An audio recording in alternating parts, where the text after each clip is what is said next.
Hello and welcome to Rough Cut this week. This is Kavei Bamzai, your host, and really, this time you really need to praise me for sitting through a film so that you don't have to. What can I say about Yash and Geetu Mohandas is toxic? I mean, there are vanity projects and then there are mega vanity projects. This is definitely one of them. It is designed around Yash's superstardom, or so we're told, but to the extent that it just lays down and pays homage to his stardom to such an extent that it forgets about consistency of script, the possibility of fleshing out other characters, and the idea that we really should have a story that has a beginning, a middle, and an end. The end is all right, quite a twist. So I'll grant you that. But the process of getting there is so painful. It's 3 hours and 14 minutes, but it seems like a lifetime. And by the second half, which things at some point become somewhat interesting, you're really praying for it to get over. And it's not because no one is making an effort. Sure, Yash is making an enormous effort to be the bad guy, to speak in this Kannada American accent. No disrespect to his Kannada heritage, but he doesn't necessarily have to speak in that accent to kill at will. Of course, I know it's all fake killing and fake axes and fake guns and whatever have you. But there are some stunning set pieces. Like there's this attack on him by a group of what you think are nuns, all fabulous looking, 6 feet tall women. There's another great sequence where you have a huge horde of clowns coming at him.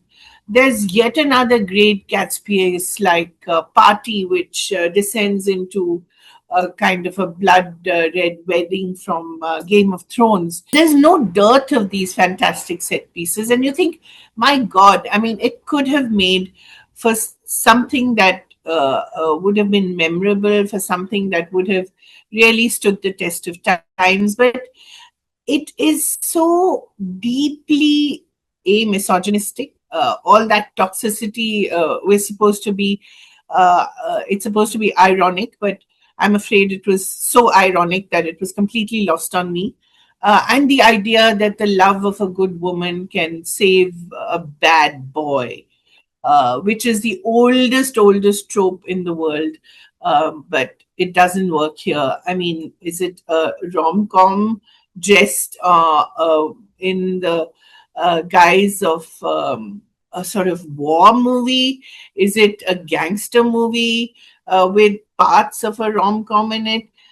Oh, what can I say? If I sound tired, it is because I am. I saw it last night and it took me a whole night to process it and to tell you what I felt about it.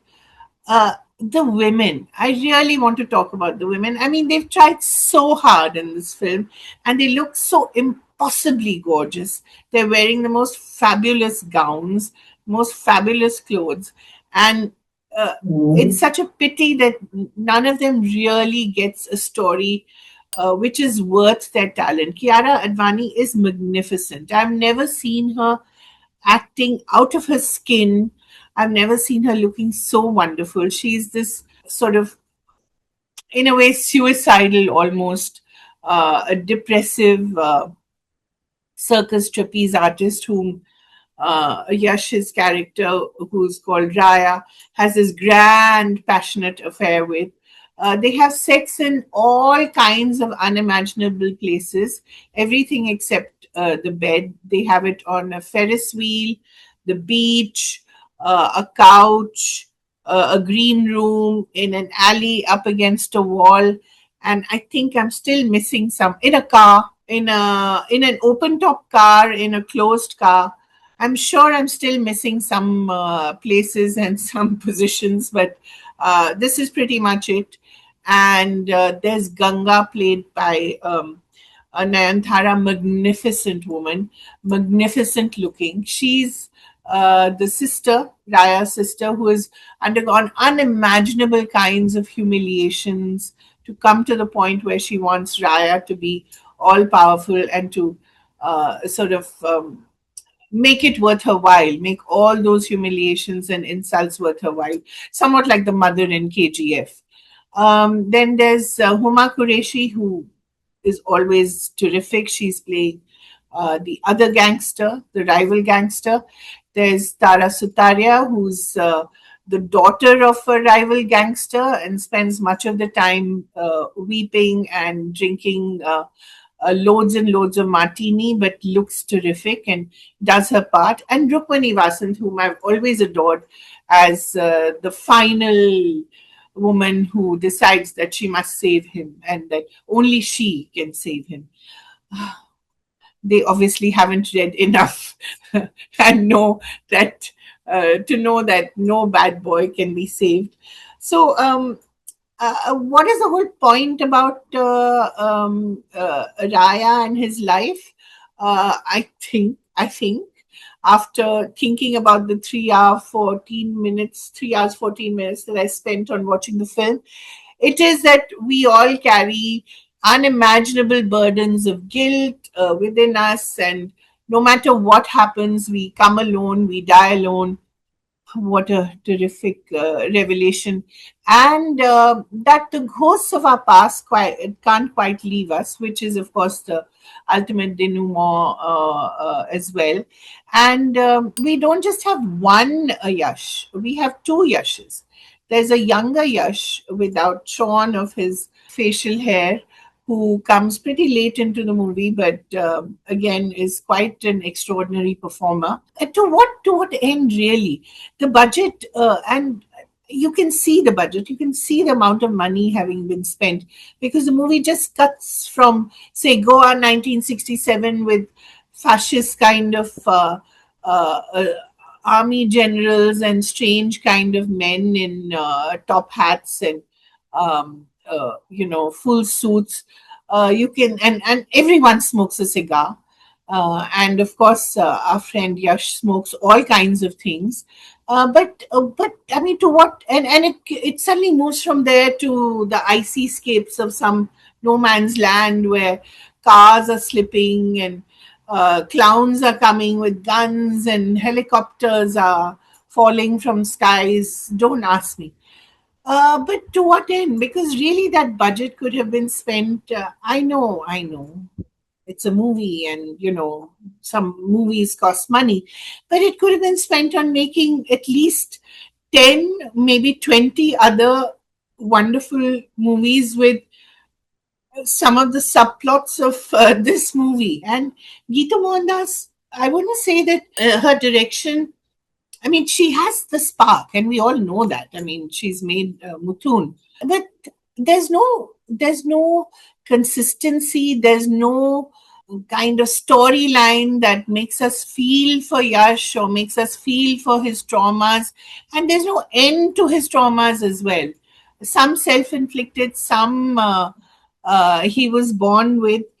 Uh, but I mean, how much of killing and how much of his tilted dialogue delivery can one take?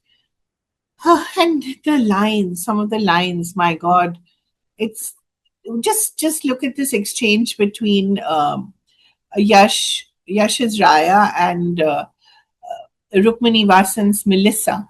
I like you, she says. That makes two of us, he says. I like myself a lot. Wonderful. Then I have to read this. Then पानी कितना भी साफ हो एक जगह रुककर सड़ जाता है. Wow. I mean, such deep philosophical outpourings, which sort of are supposed to be revelatory moments in Raya's life, but just sound horribly tinny and silly to us. What else can I say about it, except for the fact that um, it's a pity that some of this terrific acting by Kiara Advani, for me, she was the highlight of the movie.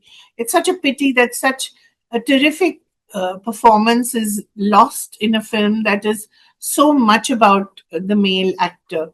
She really pours her entire being into it, and she's both vulnerable and gorgeous. She's seductive and feral. She's everything. She really and she has never looked more beautiful. And Ganga Nayanthara is like this ice queen who refuses to show emotion because I think she had every last tear as a child, looking after her brother. After various things happened to her mother and her father. But to what end? To service Yash's stardom, which I suppose can only be described as toxic. What else? And what does the movie do for me? Frankly, nothing. What can the movie do for you? I don't think anything except maybe give you a couple of thrills with some of the uh, scenes and make you feel that you really want to be like Yash, who uses and throws away such beautiful women, uh, which is, of course, highly offensive to me. But this is not about the moral compass. This is about filmmaking and what it should do. It should give you a story that you empathize with. It should give you a character, even if he's repulsive, that you feel something for, whether it's fear or hatred or love or compassion.